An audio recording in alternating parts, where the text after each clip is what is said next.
मेरे भाई बहन, आप लोगों को मेरा जय श्री राधे, जय श्री कृष्ण।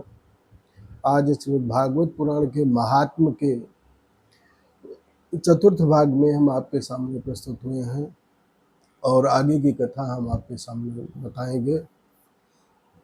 तो मैं बता रहा था कि दाम्पत्य जीवन ऐसा होना चाहिए दाम्पत्य जीवन की जो खुशबू है, दाम्पत्य जीवन की सुगंध है, वो ऐसा निकले कि जहाँ आप चलें आपके दाम्पत्य जीवन की सुगंध वह पूरे समाज में बिखेर जाए और पूरा समाज आपका अनुकरण करे। ऐसा दाम्पत्य जीवन होना चाहिए। और नारद जी सनकादिकों से कहते हैं कि मैं कहीं भी सत्य, सोच, दान, दया आदि कहीं नहीं देखा। सत्यम नास्ति तपम शौचम दयादानं न विद्यते उदरम भरिणो बराकाकूटभाषिण। न तो कहीं सत्य है, न सोच है, न दान है। लोग कपट पूर्वक व्यवहार करने लगे हैं और केवल अपने पेट भरने में लगे हुए हैं। कहीं पर कुछ अच्छा नहीं दिखाई पड़ता। इस प्रकार में चारों तरफ भ्रमण करते हुए निकल ही रहा था। और एवं पश्यन् कलेर दोषान् पर्यटन नवनीमहन् यामुनो तटमापन्नं यत्र लीला हरेर्भूत्। और ऐसा कले के दोषों को देखते हुए और भ्रमण करते हुए मैं वृंदावन में पहुंचा, जहाँ यमुना जी के तट पर जहाँ भगवान की अनेकों लीलाएं हो चुकी हैं। वहाँ मैंने एक बड़ा आश्चर्य देखा। वहाँ एक युवती खिन्न मन से बैठी हुई थी और उसके पास दो पुरुष लेटे हुए बैठे थे और वह स्त्री बार बार उन्हें जगाने का प्रयत्न करती तथा भगवान के तरफ ध्यान करती। और वह पुरुष जो थे बार बार जगाने पर भी जागते नहीं थे। और जब मैं वहाँ पहुँचा तो उसने क्या कहा, भो भो साधो क्षणं तिष्ठ मच्चित्तामपि नाशय साधो नाम दर्शनम लोकस्य घरम परम। हे महाराज, हे साधु, आप थोड़े दिन के लिए महात्मा जी ठहर जाइए। आपको दर्शन से मुझे बहुत ही शांति मिल रही है और आप मेरे दुख को दूर कीजिए। नारद जी वहाँ पहुँचे तो उस देवी ने कहा कि महाराज, मैं दुखी हो रही हूँ और मेरे ये दोनों पुत्र अचेत अवस्था में बैठे हुए हैं।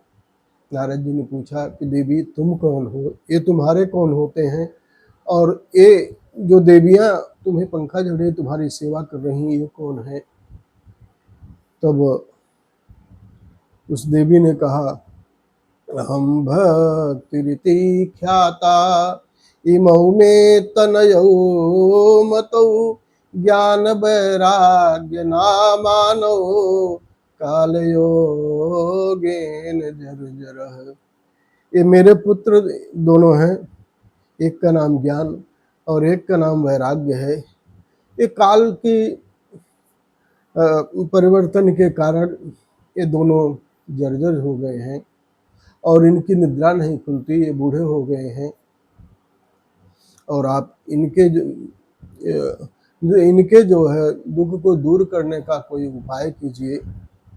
वैसे उत्पन्ना द्रविड़े साहं वृद्धिं कर्णाटके गता क्वचित् क्वचिन् महाराष्ट्रे गुर्जरे जीर्णकतां गता।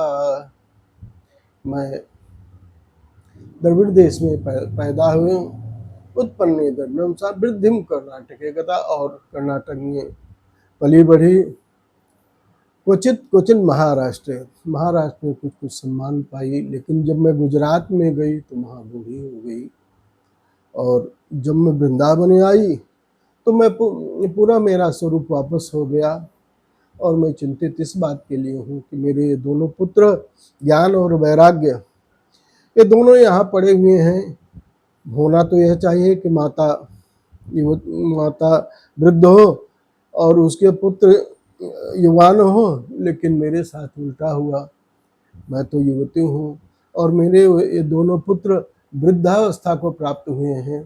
नारद जी, आप तो सब जानकार हैं, सब कुछ जानते हैं, वर्तमान भविष्य के आप ज्ञाता हैं। हे देवर्षि, आप मेरे इस दुख को दूर करने का उपाय करिए और इनका जो है बुढ़ापा चला जाए, इसके बारे में आप कुछ विचार करें। भगवान देवर्षि नारद जी भक्ति माता से कहते हैं कि देवी, ये समय का फेर है, कलयुग आ गया है और एक कलयुग रूपी दावानल से सभी दग्ध हो रहे हैं। आज सभी प्राणियों में विपरीतता आ गई है, कहीं अच्छा नहीं दिखाई पड़ता, सब में बुरे भाव आ गए हैं और जहाँ देखो वहाँ ही कलयुग का साम्राज्य है। अब कलयुग के कारण मैं देख रहा हूँ कि आज सज्जन पुरुष दुखी हैं और दुर्जनों की बढ़ती हो रही है। तो देवी, ये कलयुग का प्रभाव है। तब भक्ति माता ने कहा, देवर्षि, जब महाराज परीक्षित कलयुग का दमन करने के लिए निकले थे, जब कलयुग उनके पास आया तब उसको उन्होंने रहने क्यों दिया, उसको मार क्यों नहीं डाला? क्योंकि ये सभी प्राणियों को के विचारों को बदलने वाला, सभी को गलत मार्ग पर ले जाने वाला कलयुग है और इसको तो उन्हें मार ही डालना चाहिए था। देवर्षि नारद ने कहा, देवी, महाराज परीक्षित भौरे की तरह सारग्राही थे। कलयुग के एक गुण के कारण उन्होंने इसे रहने दिया। उन्होंने कहा कि यत् फलम नास्ति तपः शौचम, यत् फलम नास्ति तपसा योगेन समाधिना, तत्सर्वं लभते सम्यक् कलोके स्वकीर्तनात्। यत् फलं नास्ति तपसा योगेन समाधिना, तत्सर्वं लभते कलोके स्वकीर्तनात्। जो फल तपस्या योग अनेक साधनों से नहीं मिलते, वे भगवान के केवल संकीर्तन मात्र से कलयुग में सुलभ हो जाते हैं। इसलिए देवी, महाराज परीक्षित ने कलयुग को मारा नहीं, कलयुग का निग्रह किया। और आप जो है इस पर अब इस चिंता से आप मुक्त हो जाइए, इस पर ध्यान न दीजिए। आप वृंदावन जो है, वृंदावन में आने के कारण आपने तो पुनः अपना स्वरूप को प्राप्त कर लिया कि वृंदावन में तो सदा भक्ति का ही वास रहता है, वृंदावन तो भक्ति की खान है।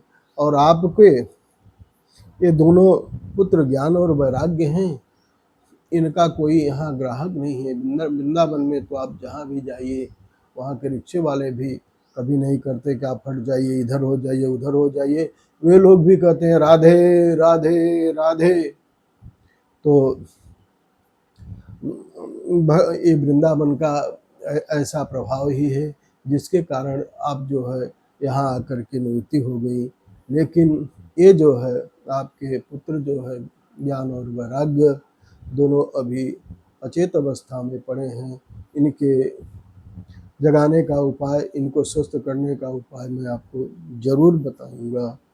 अब इसी के साथ ये कथा यहीं पर विश्राम करता हूँ। फिर आगे के बारे में फिर हम आपसे पुनः अगले वीडियो में फिर बात करेंगे, उस पर चर्चा करेंगे।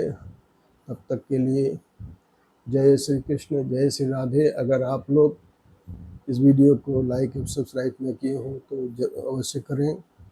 और आप लोग अगर किसी प्रकार भागवत के संबंधी किसी प्रकार के जिज्ञासा के लिए आप मेरे नंबर 9827980269 पर संपर्क कर सकते हैं। जय श्री राधे, जय श्री कृष्ण।